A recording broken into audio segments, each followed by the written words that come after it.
अफगानियों की जो हरकतें हैं वो हद से बढ़ती चली जा रही हैं। पाकिस्तान में आज सुबह सवेरे ही ये खबर सामने आई कि शुमाली वजीरिस्तान में एक इंतहाई बड़ा हमला हुआ है। आज एक और बटालियन हेडक्वार्टर्स के ऊपर अटैक किया गया वजीरिस्तान के अंदर। देखिए, बटालियन हेडक्वार्टर्स एक बहुत इंपॉर्टेंट चीज होती है, एक बहुत इंपॉर्टेंट एस्टैब्लिशमेंट होती है किसी भी मिलिट्री को किसी भी जगह पे होल्ड करने के लिए। पर बारूदी मवाद से लेस गाड़ी के जरिए हमला किया जाता है। इस हमले में जानी नुकसान की भी इतलात मौसूल हो रही है कि 23 पाकिस्तानी सैनिक मारे जा चुके हैं और इंडिया के अंदर एक वाकया हो, उन्होंने कहा हम हर चीज बदल के रख देंगे। इसमें बताया गया कि धमाका, मकामी लोग ये बता रहे हैं कि धमाका इतनी शिद्दत के साथ था कि इसकी जो आवाजें हैं वो 20 से 25 किलोमीटर तक दूर दूर तक सुनाई दी हैं। इस हद तक बारूदी मवाद जो है वो इस्तेमाल किया गया है और उसका जो एक्सप्लोजन का धुआं इतना ऊपर उठा कि वो 30 किलोमीटर दूर तक विजिबल था। लेकिन अमेरिका फिर भी इसरार कर रहा है और यही वो दबाव है जिसे नज़रअंदाज नहीं किया जा सकता। तो हुकूमत इस मुश्किल में है कि अगर पाकिस्तानी फौज वो गजा जाती है तो अवामी रद्द-ए-अमल आएगा। अवाम यही कहेंगे कि हमारे वजीर आज़म तो अमन लाने का क्रेडिट ले रहे थे, हम फ़लस्तीन के साथ खड़े थे, अब इजरायली मंसूबे का हिस्सा हम कैसे बन गए। जो अभी लेटेस्ट खबरें हैं कि साहब यहाँ पर 4-5 बजे के बाद बाहर जाना काफी मुश्किल होता है क्योंकि तालिबान वाले और टीटीपी वाले यहाँ पर आके इन रोड्स के ऊपर they actually put road blocks. अंदर से गोलियों की आवाज अब भी आ रही है। सुबह 7:30 बजे का हमला और अब तक वो हमले में वो खत्म नहीं हुआ है। जय हिंद दोस्तों, a very warm welcome to Hindustan special channel. शुक्रवार को पाकिस्तान के नॉर्थ वजीरिस्तान के बोया इलाके में एक आर्मी कैंप पर जोरदार धमाका हुआ। रिपोर्ट्स के मुताबिक इस हमले में पाकिस्तानी सेना के 15 जवान मारे गए। चशमदीदों के मुताबिक जोरदार धमाके के बाद अचानक गोलीबारी शुरू हो गई क्योंकि विद्रोही सैन्य ठिकानों में घुसने की कोशिश कर रहे थे। सुरक्षा अधिकारियों के मुताबिक मीरानशाह में मिलिट्री बटालियन हेडक्वार्टर पर उस वक्त हमला हुआ जब एक आत्मघाती हमलावर ने कैंप की बाहरी दीवार को विस्फोट से उड़ा दिया। इसके बाद विद्रोही जबरन परिसर में घुस गए और उन्होंने ताबड़तोड़ गोलीबारी शुरू कर दी। पाकिस्तानी सेना और विद्रोहियों के बीच शाम तक भीषण गोलीबारी जारी रही। यह हमला उत्तरी पश्चिम पाकिस्तान, खासकर अफगानिस्तान से सटे कबायली इलाकों में विद्रोही गतिविधियों में फिर से तेजी आने की ओर इशारा करता है। बता दें कि टीटीपी ने पहले के संघर्ष विराम समझौते के टूटने के बाद अपने ऑपरेशन ज्यादा तेज कर दिए हैं। इस साल जून में उत्तरी वजीरिस्तान के मीर अली में एक आत्मघाती कार बम धमाके में कम से कम 16 पाकिस्तानी सैनिक मारे गए। आज एक और बटालियन हेडक्वार्टर्स के ऊपर अटैक किया गया वजीरिस्तान के अंदर। देखिए, बटालियन हेडक्वार्टर्स एक बहुत इंपॉर्टेंट चीज होती है, एक बहुत इंपॉर्टेंट एस्टैब्लिशमेंट होती है किसी भी मिलिट्री को किसी भी जगह पे होल्ड करने के लिए। ये चीज हमको बड़ी क्लियरली समझ में आनी चाहिए। और जब जिस तरह से बोया के अंदर, बाय द वे, बोया एक जगह है जहां पर बटालियन हेडक्वार्टर्स है इनका, जहां पर ये अटैक किया गया एंड इन लोगों ने जिस तरह से मतलब जो इनिशियल अटैक था उसके अंदर अगर आप देखें तो मैंने इसके बारे में ट्वीट भी करा था, although I can't put that image here. इन्होंने नॉर्थ वजीरिस्तान के इस जगह के ऊपर पहले तो व्हीकल बोर्न आईईडी से अटैक करा और उसका जो एक्सप्लोजन का धुआं इतना ऊपर उठा कि वो 30 किलोमीटर दूर तक विजिबल था। नाउ देखिए, ये चीज एक पैटर्न क्रिएट करती है, एक पैटर्न इंडिकेट करती है कोऑर्डिनेटेड प्रेशर का। These are not isolated incidents जहां पर कभी किसी ने कुछ मार दिया और सब कुछ ठीक हो गया and all that. This is a deliberate escalation, ठीक है। और ये चीज मैंने आपके साथ डिस्कस करी थी कुछ हफ्ते पहले जब पाकिस्तान ने अपने फाइटर जेट्स लेके अफगानिस्तान की टेरिटरी के ऊपर एयर स्ट्राइक्स करी थी।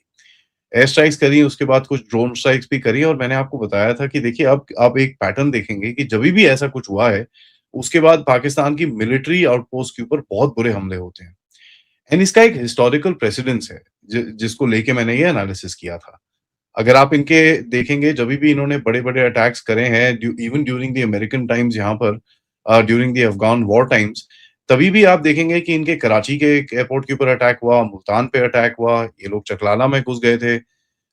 उसके बाद एक दो जगह पे और भी आर्मी के एस्टेब्लिशमेंट्स के ऊपर काफी अटैक हुआ था। So you know this is a tactic that we have seen from a long time. ये बहुत पुरानी हिस्टोरिकल गेम है जहां पर जब पाकिस्तानी एक लेवल से एस्केलेट करते हैं तो फिर इनके घर में, which is basically their battalion headquarters, their corps headquarters, their runways, their airport facilities, इनके ऊपर आके अटैक्स होते हैं।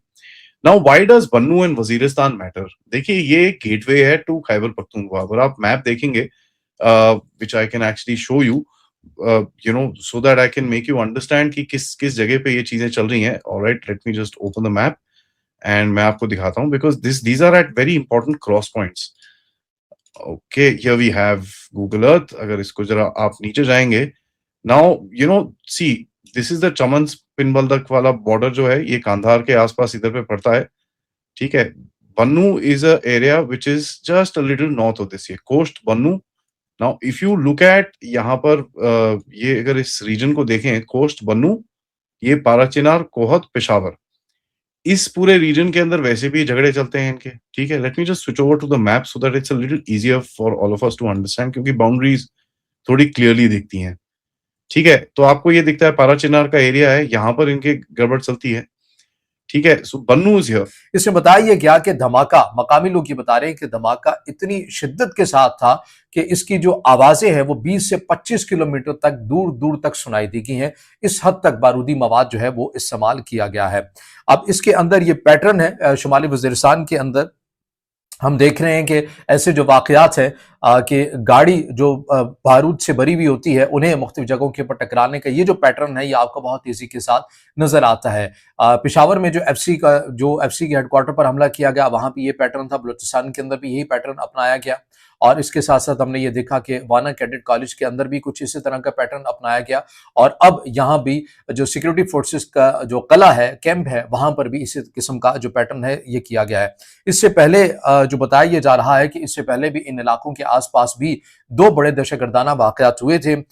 इसके अंदर क्या बताया गया है, इसके अंदर जो डिटेल्स हमारे सामने आ रही हैं कि मीर अली के इलाके हसुखेल के करीब मंगल की सुबह नामालूम अफराद ने सिक्योरिटी फोर्सेस के कॉन्वॉय पर हमला भी किया था, जिसके बाद दोनों जानिब से झड़प भी शुरू हुई और शदीद फायरिंग और धमाकों की इत्तलात मौसूल हुई थी. और चंद रोज पहले मिरान शाह के असिस्टेंट कमिश्नर शाह वली खान को उनके अमले के हमरा उस वक्त निशाना बनाया गया था जब वो बन्नू में अदालत में एक केस की समाअत के लिए जा रहे थे. उन पर हमला जिला बन्नू की हदूद में हुआ था. तो ये मिरान शाह और शुमाली वजीरिस्तान की सूरत हाल है जो इस वक्त आपको बनती हुई नजर आती है. और अब जो ताज़ा तरीन जो वाक़या हुआ है इसमें कुछ जगहों के ऊपर मैं ये भी पढ़ रहा था कि तकरीबन 3 घंटे तक दहशतगर्दों के साथ फायरिंग का तबादला भी होता रहा, लेकिन बीबीसी इसको कैसे रिपोर्ट कर रहा है वो मिनवान मैंने आपके सामने रख दिया है. अब आ जाइए कि तमाम चीजें अफगानिस्तान के साथ जाकर कैसे कनेक्ट होती हैं. 23 पाकिस्तानी सैनिक मारे जा चुके हैं. हालांकि 11 की खबर तो बहुत क्लियर है.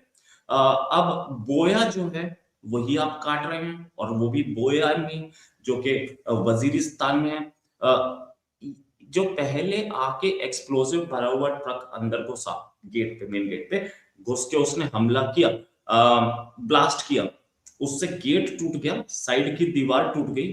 4 आत्मघाती हमलावर अंदर घुस करके उन्होंने फायरिंग की